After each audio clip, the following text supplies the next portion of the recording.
कौना बने बोलेली कोयलिया तो कौना बने मोर बोले हो। ए मैया कौना बने बोलेली चिरैया देखी न जागी भोर भैले हो। मैया कौना बने बोलेली चिरैया देखी न जागी भोर भैले हो। वृंदावन में बोलेली कोयलिया तो मथुरा में मोर बोले हो।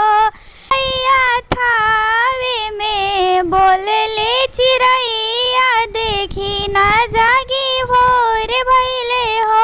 मैया थावे में बोलेली चिरैया देखी न जागी भोर भैले हो।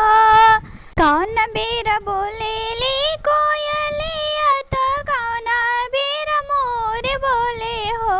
ए मैया कौना बेरा बोलेली चिरैया देखी न जागी भोर भैले हो।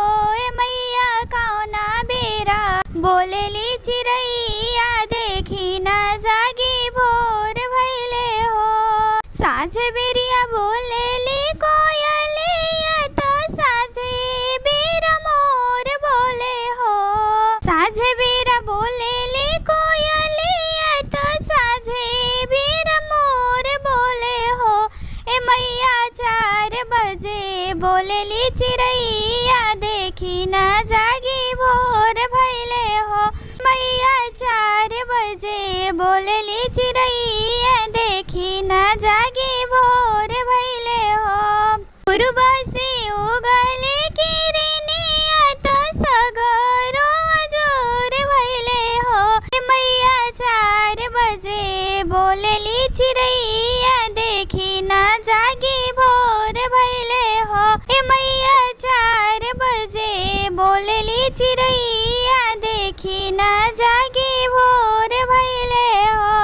मालिन बेटिया फूल लोर लैली गजरा बनावेली हो। मालिन बेटिया फूल लोर लैली गजला बनावेली हो।